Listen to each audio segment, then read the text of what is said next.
Oi pessoal, eu sou a Isabelle e se você curte relatos sobrenaturais, você está no lugar certo. Então já se inscreve no canal, ative as notificações e lembre-se de curtir o vídeo logo pelo início, pois ajuda muito a entregar para outras pessoas. E vem comigo explorar o sobrenatural.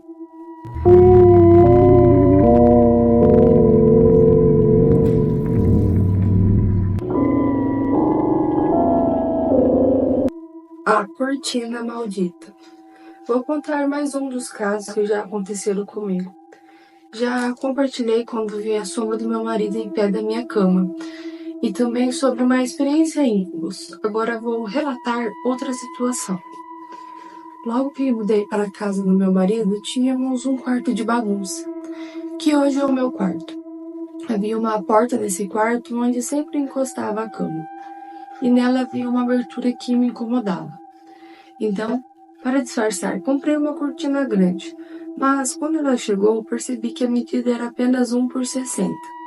Bem pequena para o que eu precisava.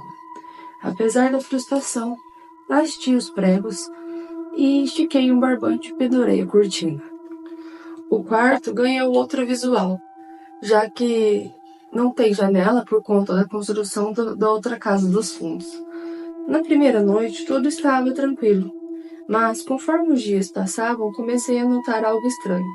A cortina balançava muito, mesmo sem vento. Meu marido dizia que era por conta de uma corrente de ar que passava pelo outro quarto, mas a cortina parecia se comportar de forma estranha. Quando eu entrava no quarto, ela começava a balançar, e às vezes até se suspendia sozinha. Se eu saísse do quarto, ela simplesmente parava. Até que em uma madrugada eu senti algo que me asfixiava. Enquanto eu dormia, era como se algo estivesse enrolado em mim e no meu marido. Acordei assustada, tentando entender o que estava acontecendo. Pensei que fosse um lençol, mas com muita dificuldade coloquei a cabeça para fora. E para minha surpresa, vi que era a cortina. Ela havia crescido. Como uma cortina de 1 metro de largura e 60 centímetros de comprimento poderia ter se expandido tanto? Acordei meu marido, já que ele estava todo enrolado nela também, parecendo uma múmia. Estávamos presos na cama e a cortina continuava crescendo. Com muito esforço, consegui liberar a cabeça dele. E começamos uma verdadeira batalha para nos soltar. Quando finalmente conseguimos nos libertar, corremos para acender a luz. E lá estava, a cortina enorme, e havíamos rasgado ela inteira. Diante de nossos olhos, ela começou a encolher novamente, até voltar ao tamanho original. No dia seguinte, no trabalho, contei a uma colega sobre o ocorrido.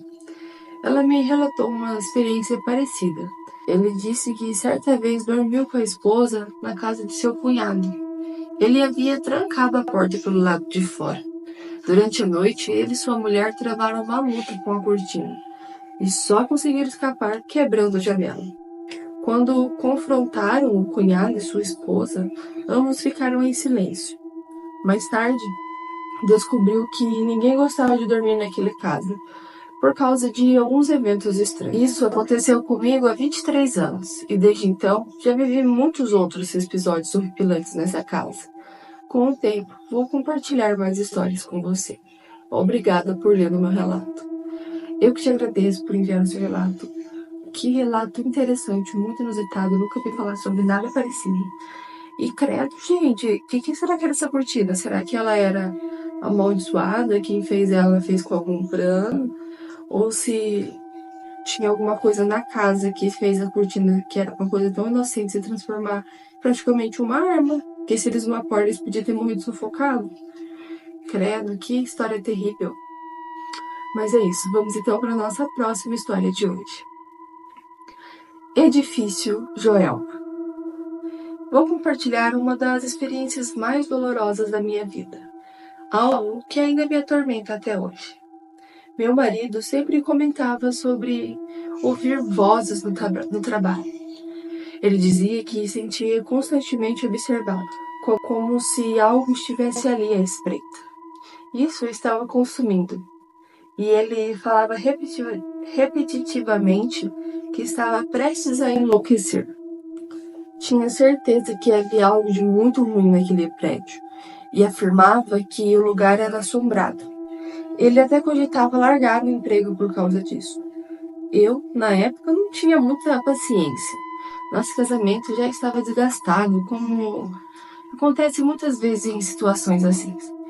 Eu não conseguia ter empatia o suficiente. Brigávamos por causa disso. Eu disse que não queria mais ouvir falar dessas histórias e que ele precisava parar de falar sobre isso. Fui firme e dura. Até que um dia recebi a notícia mais devastadora da minha vida. Ele havia se jogado do 25º andar do prédio, onde trabalhava.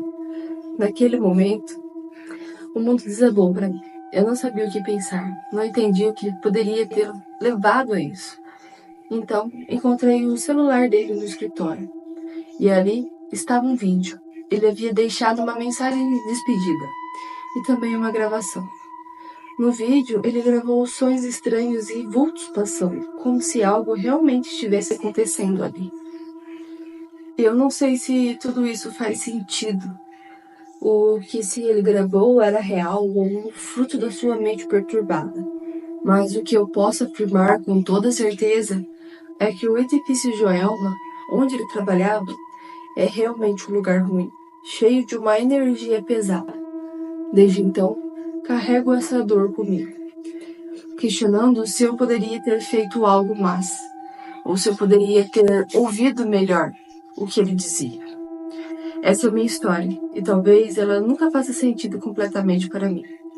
Por favor, me ajude a entender se eu poderia ter feito algo ou não.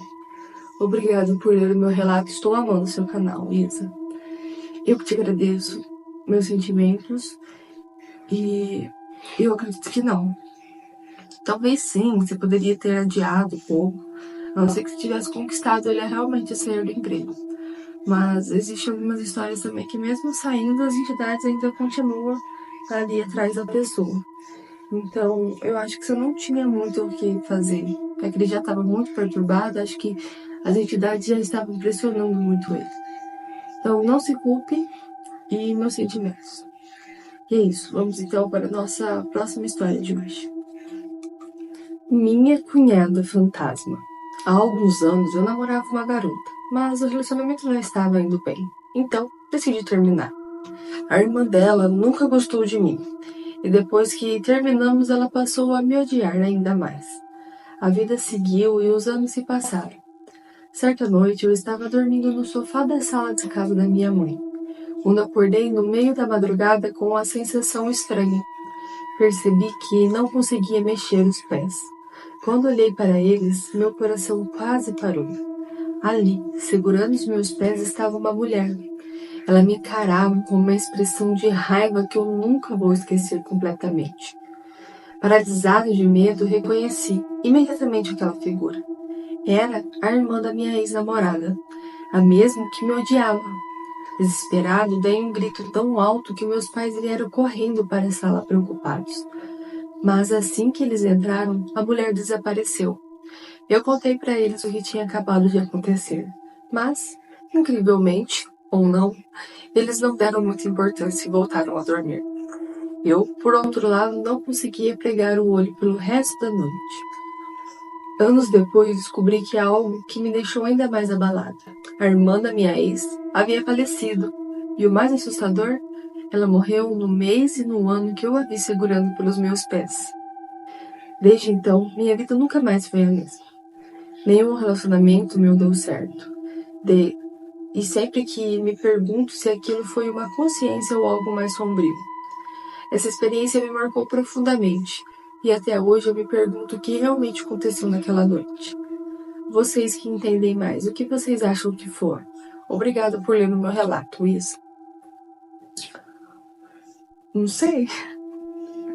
Será que ela tinha um ódio tão grande por você que ela, mesmo depois de desencarnada, ela foi atrás de você? Ou será que é porque você foi o único que conseguiu ver ela?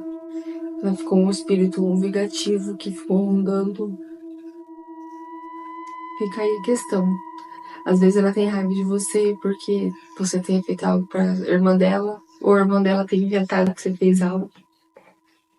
O certo é você ir em algum lugar que entende de espiritualidade e se limpar. Porque pode ser um karma passado também, por isso que ela te odeia com tanta sensação assim tão profunda, essa sensação de ódio dela. É bom você procurar alguém que entenda mais pra te limpar, porque o espírito vingativo desse é perigoso. Mas é isso, gente. Esses foram os relatos de hoje. Espero muito que vocês tenham gostado. E lembre-se, se você tem algum relato e gostaria que eu lesse ele aqui no canal, aqui na descrição vai deixar os métodos de envio dos seus relatos. Muito obrigada por assistirem até aqui, e boa noite e bons sonhos!